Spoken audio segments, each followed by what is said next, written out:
Hello everyone. तो दोस्तों, आगामी परीक्षाओं की तैयारी में इंपॉर्टेंट क्वेश्चन की सीरीज़ में एक नई वीडियो में आपके सामने लेकर आ चुका हूं। इसमें हम डिस्कस करने वाले हैं उत्तराखंड फॉरेस्ट गार्ड और कनिष्ठ सहायक के लिए हिंदी का प्रैक्टिस सेट।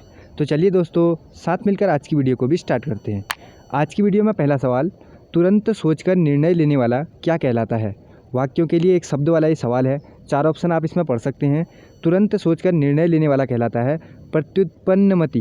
प्रत्युत्पन्नमति यानी ऑप्शन नंबर बी हो जाएगा इसका बिल्कुल राइट ऑप्शन। अगला सवाल, अगले सवाल में हमसे पूछा जाता है निम्नलिखित में से स्त्रीलिंग शब्द कौन सा है। 4 ऑप्शन है, द्विज, युगावतार, तृष्णा या फिर शिष्टाचार। अगर आप तीनों को देखेंगे, द्विज, युगावतार और शिष्टाचार, तीनों क्या हैं, पुल्लिंग हैं। लेकिन तृष्णा क्या है, तृष्णा है स्त्रीलिंग। ऑप्शन नंबर सी को राइट करने के बाद हम बढ़ जाते हैं अगले सवाल की तरफ। निम्नलिखित में से आकाश का पर्यायवाची कौन सा शब्द नहीं है। आकाश का पर्यायवाची अभ्रय होता है, व्योम होता है, अनंत होता है, लेकिन ध्वग नहीं होता। ऑप्शन नंबर डी हो जाएगा राइट ऑप्शन। अगला सवाल, अगले सवाल में हमसे पूछा जाता है निम्नलिखित में से ध्यानपूर्वक क्या है। ध्यानपूर्वक क्या हो जाएगा, क्रिया विशेषण अव्यय। ऑप्शन नंबर डी राइट हो जाएगा। अगला सवाल, अगले सवाल में हमसे पूछा जाता है कैंची शब्द है। कैंची किस भाषा का शब्द है। पिछले प्रैक्टिस सेट में भी हमने देखा था, कैंची तुर्की भाषा का शब्द है। Option number D right. अगला सवाल, दारुण शब्द का क्या अर्थ है। 4 ऑप्शन है, भयंकर, कमज़ोर, भारी या फिर हल्का। दारुण का अर्थ होता है भयंकर। भयंकर यानी ऑप्शन नंबर ए में हमें दिखता है, तो इसी को राइट करते हैं और अगले सवाल की तरफ बढ़ जाते हैं। अन्वय शब्द का सही संधि विच्छेद क्या होगा। अन्वय शब्द का सही संधि विच्छेद क्या होगा, अनुधन अय, अन्वय। ऑप्शन नंबर ए में हमें दिखता है, तो इसी को राइट करते हैं और नेक्स्ट क्वेश्चन की तरफ में बढ़ जाते हैं। अगला सवाल, भाषा के वे लघुत्तम सार्थक खंड जो शब्द के अंत में जुड़कर नए शब्दों का निर्माण करते हैं वह क्या कहलाते हैं। इसमें हमें बताया गया शब्दों के अंत में जो जुड़ेगा, जो अंत में जुड़ेगा यानी पीछे जुड़ेगा वो कहलाएगा प्रत्यय। उपसर्ग कहाँ जुड़ेगा, उपसर्ग जुड़ेगा आगे। अगला सवाल देखो फिर, अब अगले सवाल में हमसे पूछा जाता है विविध भारतीय प्रसारण सेवा की शुरुआत कब से हुई। विविध भारतीय प्रसारण सेवा की शुरुआत कब से हुई है, 1957 से। पूरी डेट आपको याद होनी चाहिए। पूरी डेट है 3 अक्टूबर 1957। 3 अक्टूबर 1957 विविध भारतीय प्रसारण सेवा। बढ़ते हैं दोस्तों नेक्स्ट क्वेश्चन की ओर। अगला सवाल, अगला सवाल एक और इम्पोर्टेंट जो कि बहुत सारी परीक्षाओं में रिपीट हुआ है।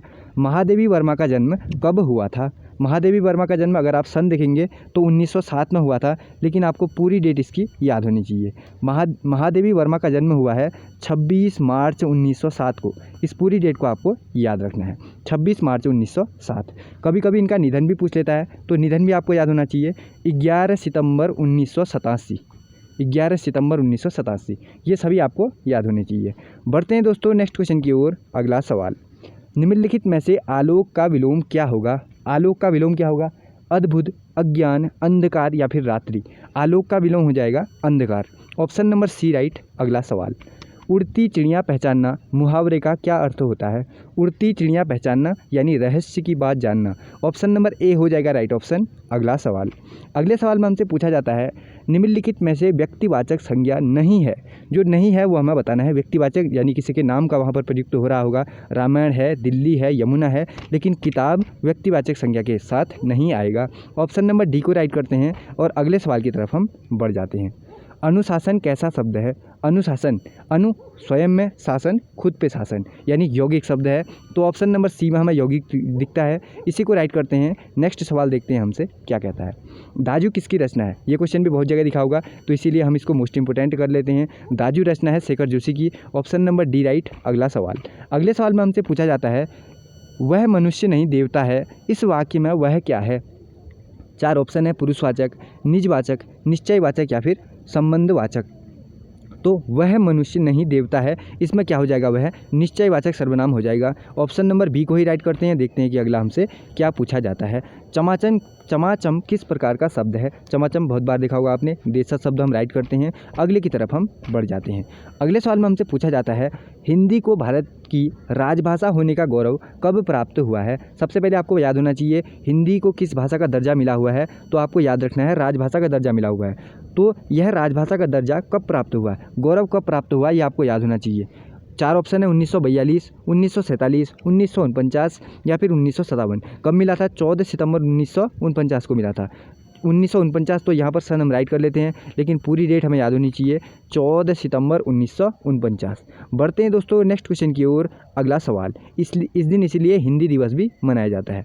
अगला देखो फिर, मोहन ने केला और संतरा खाया, यह कैसा वाक्य हो जाएगा? मोहन ने केला और संतरा खाया, निषेधवाचक तो है नहीं, प्रश्नवाचक कोई प्रश्न पूछा नहीं है, आदेश कोई दिया नहीं है, तो चौथा ऑप्शन हमें दिखता है विधिवाचक, तो इसी को राइट कर लें। इसी तरीके से आपको क्वेश्चन दिया जाएगा और चारों में आपको देखना है कि किस टाइप का वाक्य है, हो जाएगा। तो डी हमें सही लगता है, डी को राइट करते हैं। अगले की तरफ बढ़ जाते हैं। अब अगले में हमसे पूछा है, निम्नलिखित में से कौन सा शब्द सरस्वती का पर्यायवाची नहीं है? वाणी, वीणा पाणी, शारदा या फिर कमला। वीणा पाणी होता है, शारदा भी होता है, वाणी भी होता है, लेकिन कमला नहीं होता है। कमला होता है लक्ष्मी का पर्यायवाची शब्द, तो ये भी आप सभी को याद होना चाहिए। तो कौन सा अलग लगा हमें जो पर्यायवाची नहीं है? ऑप्शन नंबर डी, तो कमला का हम राइट करते हैं। तो आज का प्रैक्टिस सेट में फिलहाल इतने ही क्वेश्चन है, 20 क्वेश्चन हमने यहाँ पर बनाए।